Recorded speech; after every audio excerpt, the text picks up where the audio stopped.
Huomenta. Ensimmäisessä osassa tapasimme Tapion, Ahdin ja Turon, jotka saapuivat syntymäpäivävierailulle isänsä Ukko Ylijumalan luo. Tuuppa aamupalalle. Joo. Heidän yllätyksekseen Ukko ei kuitenkaan ollut kotona, ja he löysivät ainoastaan heidän isänsä jättämän mystisen kirjeen.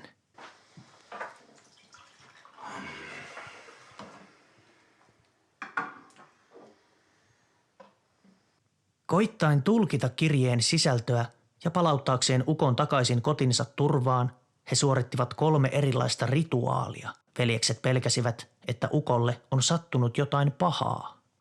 Ei niin menestyksekkään loitsuamisen Kinkku. Ei, mä oon kasvissyöjä.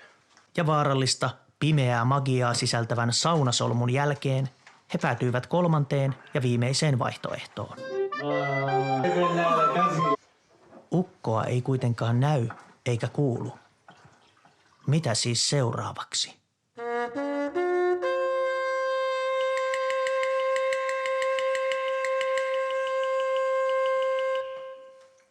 Ei toiminut sekään. Ei toiminut. Tilannehan on nyt se, että Ukko on lähtenyt. Joo, ja niin lähden minäkin. Et sä voi nyt mihinkään lähteä. No mitä niin voi? No eihän isä nyt sitä olisi halunnut. Aivan sama, ei isä ole täällä. No, mutta eihän sitä...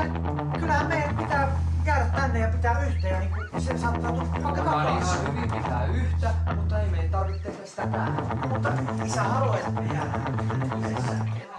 Tuo meidän nuorin on vähän herkkis.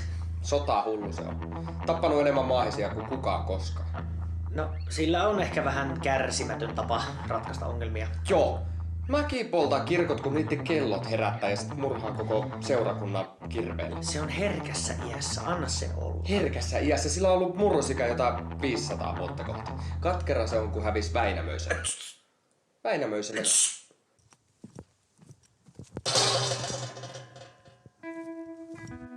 Me on sovittu, että me ei siitä puhuta.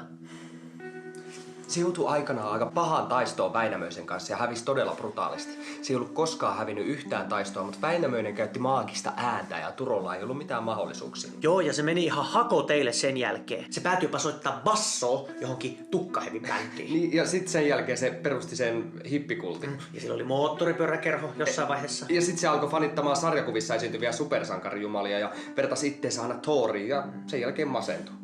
Mä kyllä veikkaan, että Thorin vasara ei mahtuisi tuohon meidän kaivoon edes. Se on Ukon kaivo. Se on minun kaivo. Joka tapauksessa on jotenkin tosi surullista katsoa, mitä siitä on tullut. Mutta tästähän ei meillä puhuta. Melkein 1000 vuotta vanha asia. Lalli oli tärkeä ihminen kuitenkin meille. Hei! Me jäädään. Noniin. 2-1. Tää on päätetty.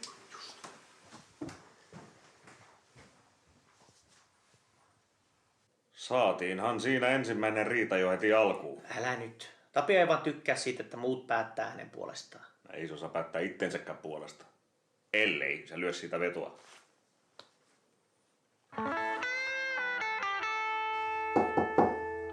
Tapio. Joo.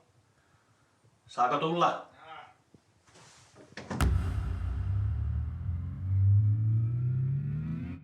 Mitä sä teet? Etin uutisista isää. Mistä? Uutisista. Millä? Täällä pädillä. Näytä. Oi. Näytä vielä. Tosta noin. Tää on ihan mahtava. Mä otan tän nyt. Onks meillä kaikki hyvin? Joo. Tapiohan on aina ollut aika turhamainen ja tosi ulkokohtainen. Vaatteet miehen tekee. Mehän kyllä tiedetään, että se oli Tapio, joka sen loitsukirja hävisi jossain vedonlyönnissä Lönnruutille. Ja sillä oli panoksena joku ihmeellinen taikaturkis, joka päällä lönkkä pyöri siellä Kainuussa lääkärinä. Sehän on tavallaan Tapion vika, että Väinämöinen on kuuluisa. Joka tapauksessa se turkishan päätyi sittemmin usean runoniekan kautta Vainio Junnulle ja siitä edelleen yhdelle keihäselle, joka sillä turkiksella sai sitten koko kansan lentämään. Ahneella on paskanen loppu. Sekä kuuseen kurkottaa Janneen kapsahtaa.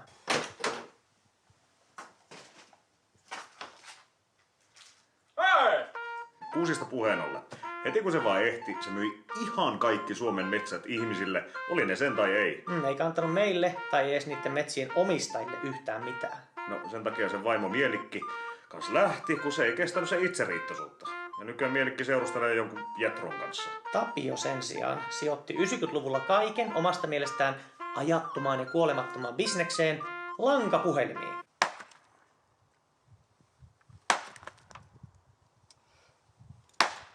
Ja loput se sijoitti johonkin pyramidiin, koska se luuli sen liittyvän meidän kollegoihin Pohjois-Afrikassa.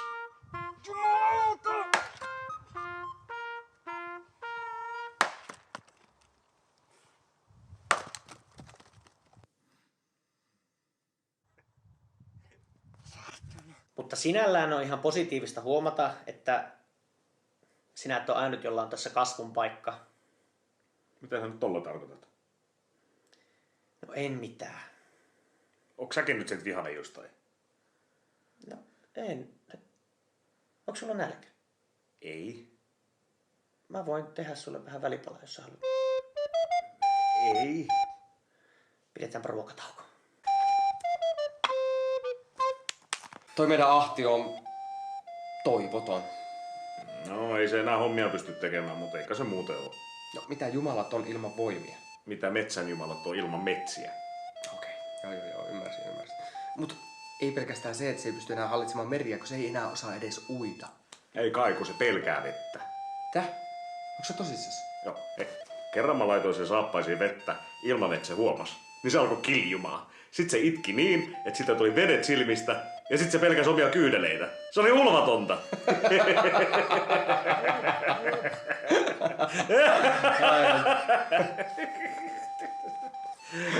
Ai.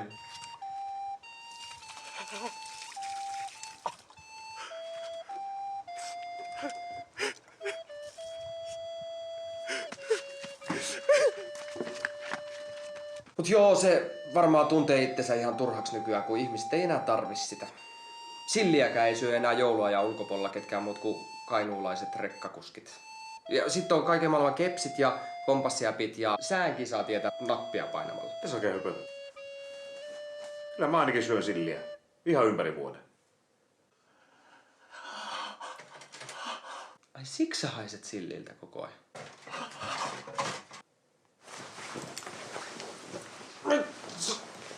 Anton! Turo! Toi meidän Turo on niin sanotusti, vähän jälkeen jäänyt. Niin siis teknisestä kehityksestä, teknologiasta. Niin just.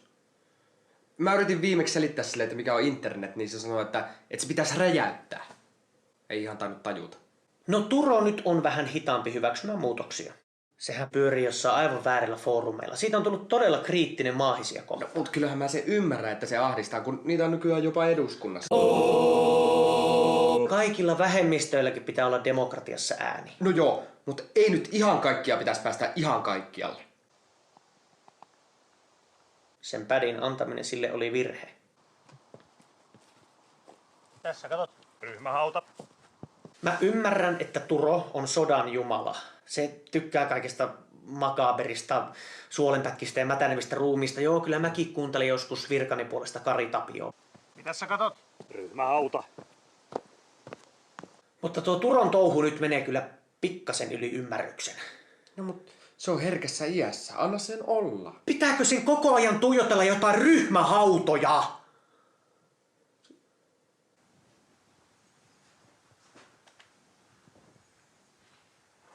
Mitäs sä nyt katot? Ryhmähauta.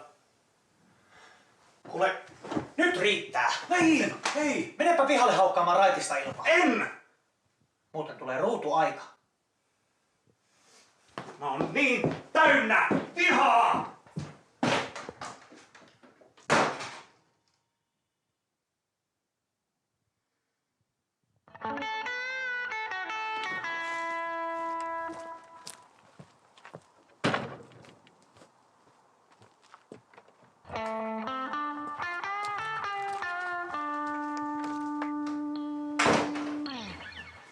Tapio, Joo. voiko YouTubesta kuunnella musiikkia? Totta kai voi.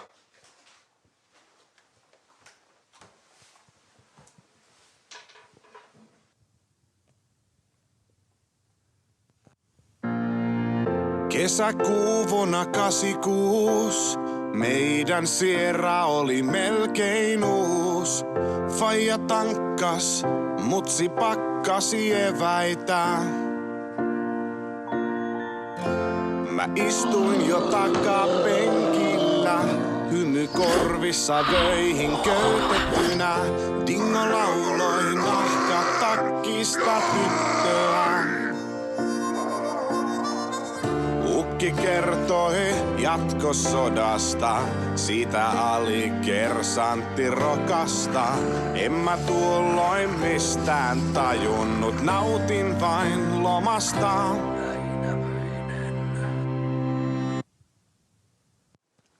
Väinämöinen.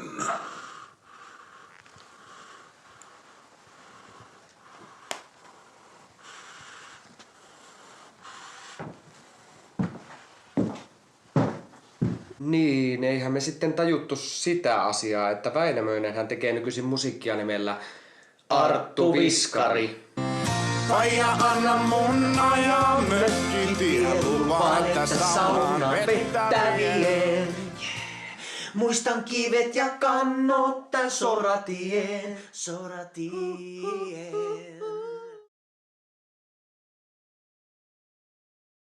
Mielessäni olin Henri Toivonen, ralli-idoli pienten poikien. Faija nauroi, mutsi pelkäsi katsoa. Arttu Viskari, yes.